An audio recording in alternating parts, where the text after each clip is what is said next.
Hermanos cofranos, la vez pasada nos quedó pendiente Santa María en sábado. ¿Y por qué la iglesia lo celebra? Pues es algo muy antiguo, muy discreto, dedicarle el sábado a nuestra Santísima Madre. Y litúrgicamente pues no se queda atrás. Como pueden ver en la liturgia de las horas, ahí está especificado el apartado para Santa María en sábado. Y tiene sus oraciones propias, himnos y las preces para pedir por intercesión de Santa María en sábado. Hay veces que cae alguna memoria de algún santo popular, como San Francisco de Asís, Santo Tomás de Aquino, la semana pasada fue San Benito, y le presta María su sábado. Litúrgicamente se lo pueden prestar, porque pues no es domingo, el domingo no. Cualquier santo que caiga el domingo se celebra hasta el año siguiente, entonces le quitan a María su sábado, bueno, lo presta, y entonces los que queremos celebrar a Santa María en sábado tenemos un oficio especial, pero por decir, hoy que es semana tercera del Salterio, venían las preces por la Santísima Virgen, y hay varios padres y monjes que pues les gusta llevar el oficio, porque esta semana estuvo muy interesante porque pues vino sobre el libro de Job, y aparte había una meditación de los santos padres sobre Job. Específicamente había un santo padre que estuvo hablando sobre la situación de Job, y pues no nos quisimos despegar de continuar esa secuencia, pero en la semana 3 del Salterio las preces son por intercesión de Santa María. O sea, todo está pintado bien mariano el día del sábado. Y pues ya ven que nosotros también hasta ponemos el escudo ahí de la cofradía como una memoria especial de la Santísima Virgen. Las oraciones de la misa, la antífona de entrada estaba dedicada a Santa María, las oraciones al final, y pues los cantos también estuvieron enfocados en manera mariana, sin dejar de ser cristocéntricos. El ofertorio se dirigió al Padre, la comunión estaba en secuencia con el ofertorio, porque pues habla del hambre que tenemos de Dios. Decía el Padre Jorge, nuestro párroco, que pues tenemos que tener hambre de Dios. O sea, y entonces esa hambre está ahí en esos cantos que puse del hambre de Dios. Entonces, y sobre todo los cantos siempre tienen que estar enfocados a Jesús. Hay veces que tengo como 2 o 3 donde habla de la Virgen en la comunión, entonces los metemos cuando son fiestas de la Virgen María, pero ordinariamente siempre van a estar enfocadas a Jesús, o algo que con referencia a Jesús como Dios y hombre, pues que habla de su humanidad y de su divinidad, y Señor, ¿a quién iremos? Pero uno de ellos está más enfocado a la Eucaristía, el otro de Domingo Cols también la menciona, pero es como más meditativo, y son cantos de domingo.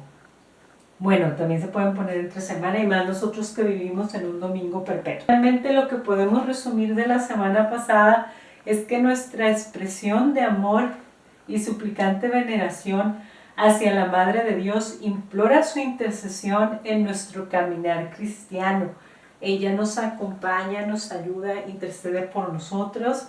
Ella es un modelo de seguimiento de Jesús, el máximo modelo. Ella fue una perfecta discípula que escuchó, que aplicó, que hizo la voluntad de Dios, y es un modelo para nosotros de cómo responder a esa gracia de Dios. Apoya nuestra consagración con su maternal asistencia. Nosotros nos consagramos al Señor, pero ella nos va a ayudar. Ella nos va a ayudar con su intercesión. Ella nos va a acompañar con su maternidad, como lo prometió en el Tepeyac. Ella vino échenle ganas, aquí yo los apoyo. Viene como nuestra porrista, nuestra madre, nuestra intercesora. Jamás se sientan esclavos, porque son hijos de Dios, hijos de María. Y luego ruega por los agonizantes, ruega por los difuntos. Ella intercede por todas las almas que están en el purgatorio, consuela a los que lloran la pérdida de sus seres queridos. Deseamos subrayar, son palabras del documento, el culto que la Iglesia Universal rinde hoy a la Santísima Virgen es una derivación, una prolongación y un incremento incesante del culto que la Iglesia de todos los tiempos le han tributado con escrupuloso estudio de la verdad y, como siempre, prudente nobleza de formas. De la tradición perenne, viva por la presencia ininterrumpida del Espíritu y por la escucha continuada de la palabra, la Iglesia de nuestro tiempo saca motivaciones, argumentos y estímulos para el culto que rinde a la bienaventurada Virgen. Lo sacamos del Evangelio y es lo que vamos a ver el día de hoy también. Y de esta viva tradición es expresión altísima y prueba fehaciente la liturgia, que recibe del magisterio garantía y fuerza. En la liturgia tenemos la palabra de Dios, tenemos todo lo que a través de los siglos nuestra Madre la Iglesia nos ofrece para vivir esa comunión con Dios. Y pues ahora sí viene la sección segunda y la Virgen modelo de la Iglesia en el ejercicio del culto. Y ahora sí, literal, vamos a leer toda esa última sección de la primera parte de este documento. Y en el número 16, que ustedes pueden checar si sacan su documento en internet, dice lo siguiente: queremos ahora, siguiendo algunas indicaciones de la doctrina conciliar sobre María y la Iglesia, profundizar un aspecto particular de las relaciones entre María y la liturgia, es decir, María como ejemplo de la actitud espiritual con que la Iglesia celebra y vive los divinos misterios. La ejemplaridad de la Santísima Virgen en este campo dimana del hecho que ella es reconocida como modelo extraordinario de la Iglesia en el orden de la fe, de la caridad y de la perfecta unión con Cristo. Las tres virtudes teologales están en esta gran santa. En todos los santos brillan las tres virtudes teologales. ¿Cuáles son? Fe, esperanza y caridad.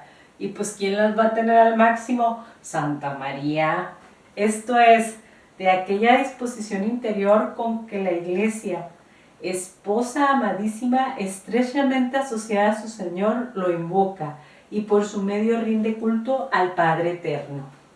7.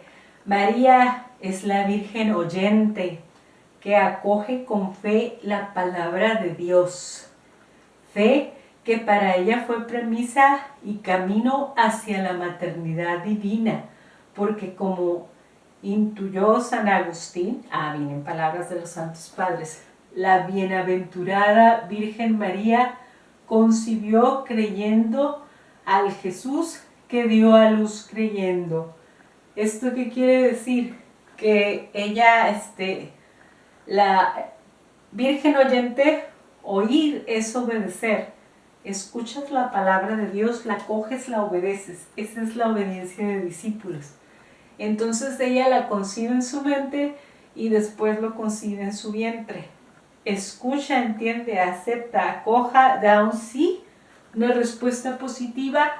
Y esta dinámica que tuvo María con el Padre y con el Espíritu Santo y por supuesto con el Verbo de Dios que se encarna en ella, es a la que estamos llamados todos los bautizados a escuchar, a acoger y a encarnar al Verbo de Dios. Entonces fue la dinámica que tuvo María y por eso es un modelo. Y el Virgen oyente, Virgen obediente. Entonces, obediencia, escuchar.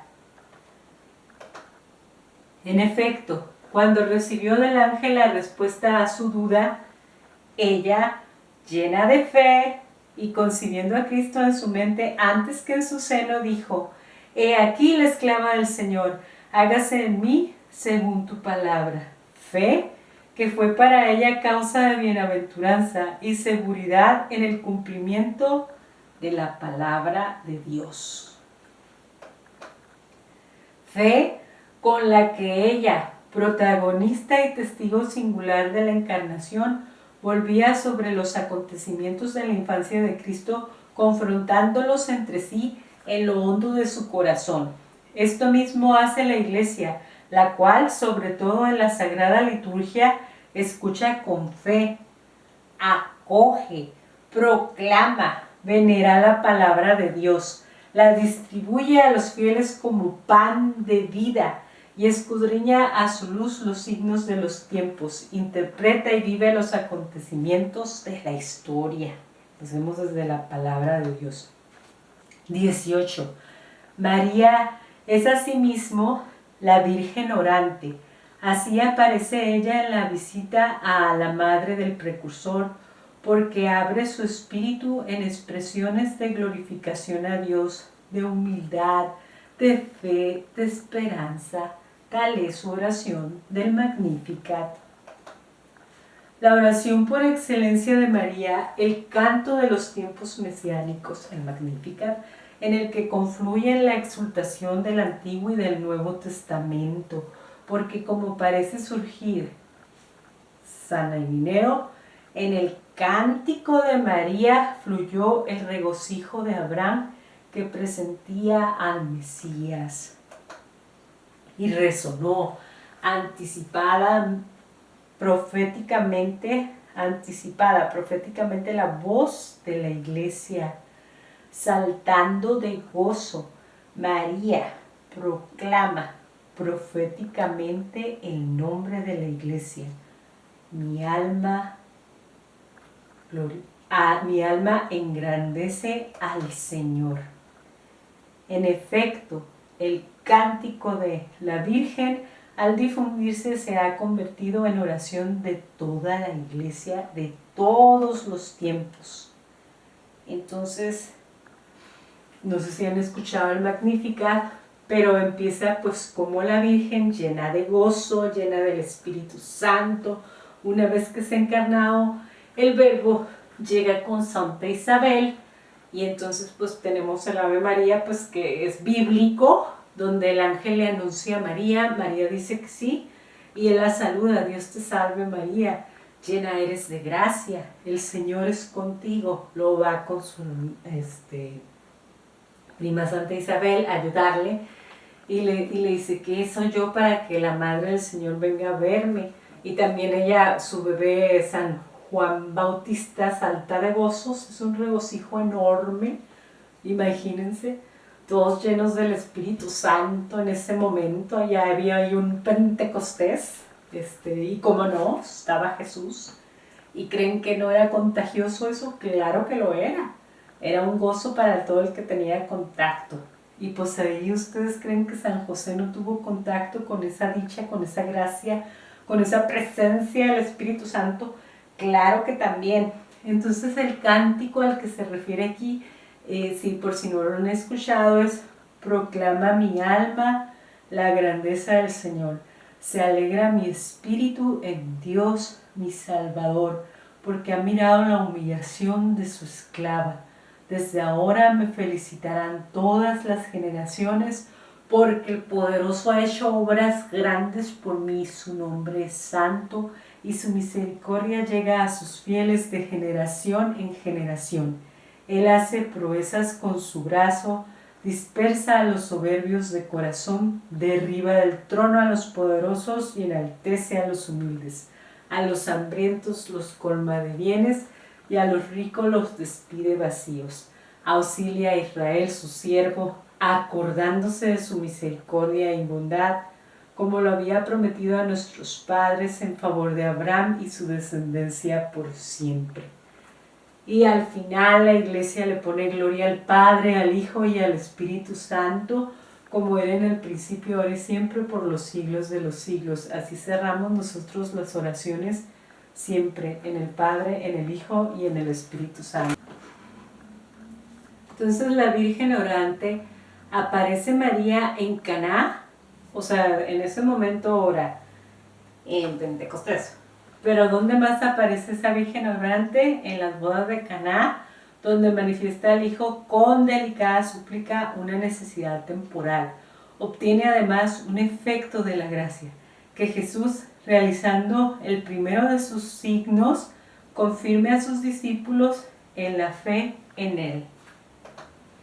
También el último trazo biográfico de María, o sea, al final que le encontramos en los evangelios, María nos da, bueno, en los Hechos de los Apóstoles, nos la describe, de María nos la describe en oración.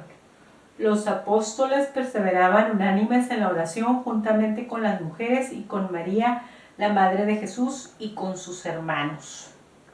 Ya sabemos que no son hermanos de carne, son hermanos en el espíritu, hijos todos de María espiritualmente también. Presencia orante de María en la iglesia naciente y en la iglesia de todo tiempo, porque ella, asunta al cielo, no ha abandonado su misión de intercesión y salvación. Si lo hubiera abandonado, pues no viene acá a México, o sea, no, ella sigue operando, ella sigue con su hijo no nos abandonó, como dice, yo no dejo la tierra, nos deja solos, nos da su Espíritu Santo, igual su madre, igual todos los santos siguen chambeando en el cielo por nosotros, rogando por nosotros. Virgen orante es también la iglesia, nosotros, que cada día presenta al Padre las necesidades de sus hijos, alaba incesantemente al Señor e intercede por la salvación del mundo.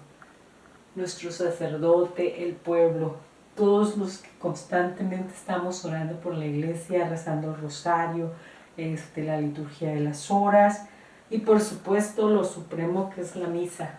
Lo supremo porque está Cristo en su presencia real en la Eucaristía y nosotros seguimos en esa dinámica.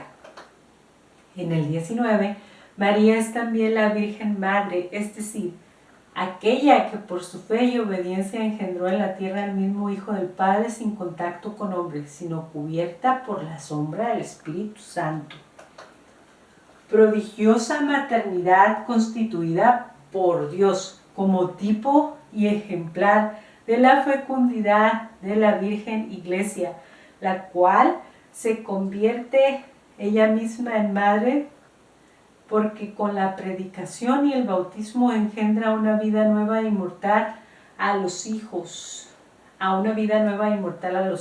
concebidos por obra del Espíritu Santo y nacidos de Dios.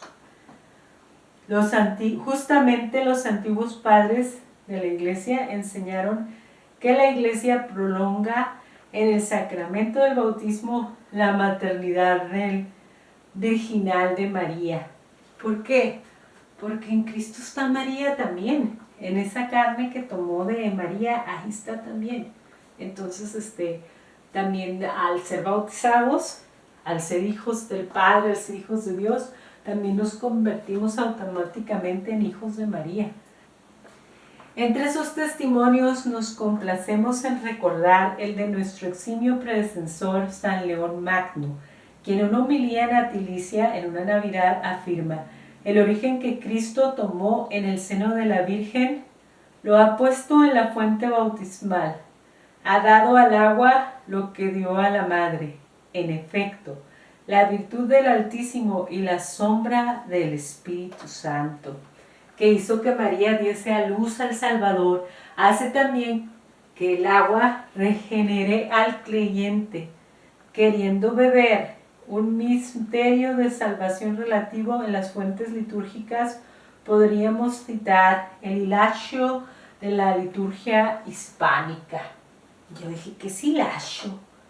Y pues el hilacho en la liturgia se refiere a la parte de la plegaria eucarística que corresponde al prefacio de la liturgia romana. Es un momento en el que se realizan oraciones y reflexiones antes de la celebración del sacramento, permitiendo a los fieles un momento de conexión espiritual con Dios y la comunidad. Y pues se pronuncia hileisho, y pues es como una hilación. En la liturgia hispánica o mozárabe es una oración solemne equivalente al prefacio del rito romano. Su objetivo es alabar a Dios, recordar la historia de la salvación, preparar a los fieles para la consagración del pan y del vino. Es como una secuencia. La palabra hileisho de latín y latius, llevar hacia, presentar o concluir, es como un conector. Su función en la misa es presentación, eleva la mente de los fieles hacia Dios, acción de gracias, resume el motivo por el cual se celebra la misa ese día, por ejemplo una fiesta de Adviento, Cuaresma, y conclusión, sirve como una introducción directa al canto del santo. Entonces, es en la liturgia como la estructura que llevamos para llegar al santo. Bueno, vamos a cerrar ese paréntesis del Ilecho. Ella, María, llevó la vida en su seno. Está la iglesia en el bautismo. En los miembros de aquella se plasmó Cristo. En las aguas bautismales el regenerado se reviste de Cristo. Finalmente, María es la Virgen oferente. En el episodio de la presentación de Jesús en el templo, la iglesia, guiada por el Espíritu Santo, ha vislumbrado más allá del cumplimiento de las leyes relativas a la oblación del primogénito y de la purificación de la madre, un misterio de salvación relativo a la historia salvífica, esto es, ha notado la continuidad de la oferta fundamental que el Verbo encarnado hizo al Padre al entrar al mundo. Ha visto proclamado la universalidad del Salvador, porque Simeón, saludando en el niño la luz que ilumina a las gentes y la gloria de Israel, eso también es otro cántico que rezamos todas las noches en completas. La vez pasada se me olvidó mencionarle las completas. En la liturgia de las horas es laudes, oficio, una hora menor, vísperas y completas. Y en las completas siempre viene el cántico de Simeón, donde dice que es luz para alumbrar las naciones y gloria de tu pueblo Israel. Viene ese cántico viene fijo. Ahora, Señor, puedes dejar a tu siervo irse en paz, porque mis ojos han visto a tu Salvador, a quien has presentado ante todas las naciones. Luz para alumbrar las naciones y gloria de tu pueblo Israel. Bueno, reconocía en el Mesías al Salvador de todos, ha comprendido la referencia profética a la pasión de Cristo, que las palabras de Simeón, las cuales unían en un solo vaticinio al Hijo, signo de la contradicción. Todo esto nada más lo tenemos en el Evangelio de Lucas. Lucas pone una estructura diferente al Evangelio, pero no tan diferente, es parte de los 3 Evangelios sinópticos y es el único que tiene estos detalles de la Virgen, el Magnificat, el Benedictus, que rezamos al final del video de Nuestra Señora de Guadalupe, y el que les acabo de mencionar, y ahí también pues viene pues expresiones de la Virgen que no tienen los otros evangelios. Acuérdense que se escriben después de la resurrección, pero Lucas, como llega después, en su redacción se ve que es una persona profesional que sí le sabe la escritura, es doctor, entonces él se pone a investigar, él hace su investigación, él tiene contacto con la Virgen, él recoge parábolas enteras y las ubica, pues porque a él no le tocó andar en tiempo de Jesús. O sea, no es lo mismo que Marcos, que escucha a Pedro, Mateo, que son discípulos de Mateo, o el mismo Mateo, Juan, que tiene 3 manos ahí, que de hecho es el evangelio que dispara un poquito y tiene algunas diferencias, contrastan con los otros, pero también tiene una profundidad muy grande. Entonces, lo de la Virgen en Lucas, pues es exclusivo. Varias cosas sí son exclusivas y se las contó la Virgen. O sea, sí fue allí a echarse un cafecito con la Madre de Dios y es información de primera mano.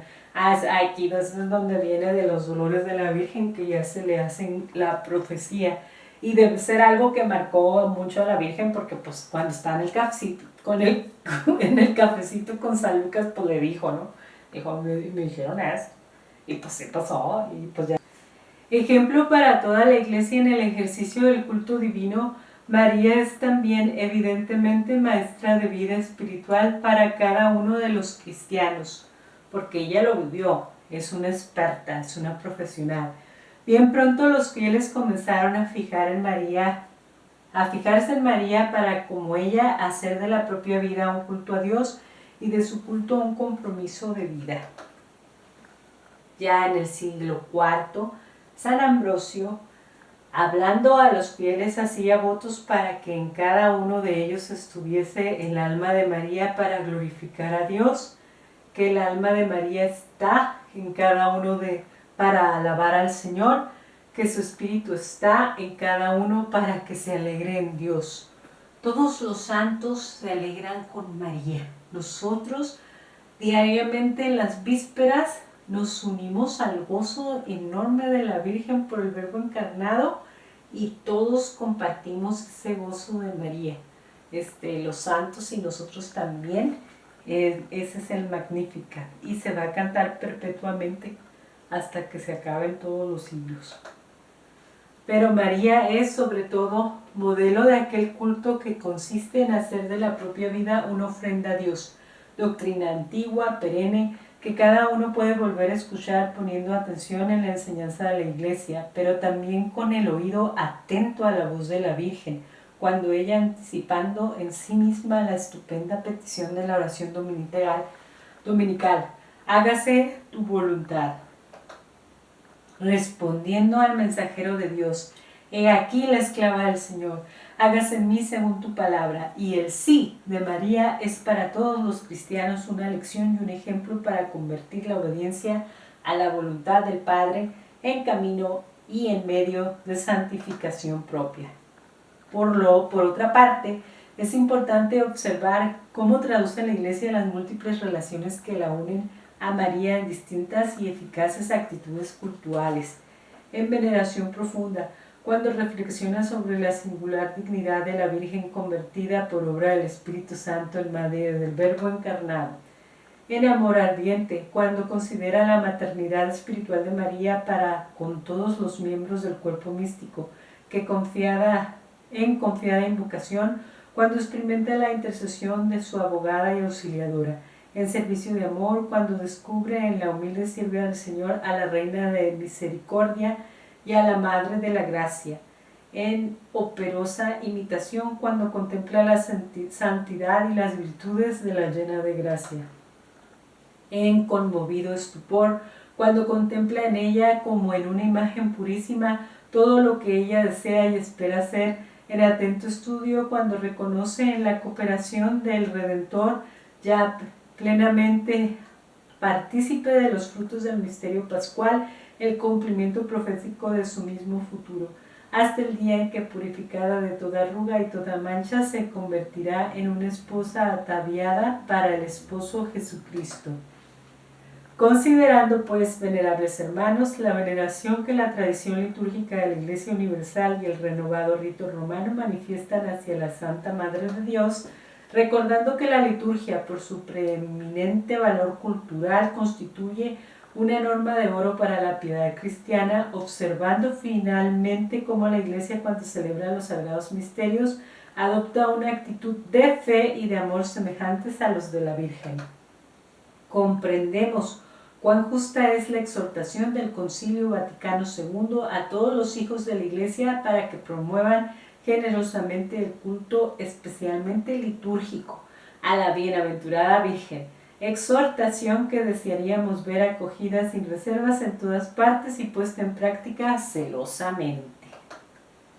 Y pues así concluye esa segunda parte que concluimos de la Madre de Dios, y pues para la próxima vez vamos a entrar a la segunda parte y pues ya lo veremos.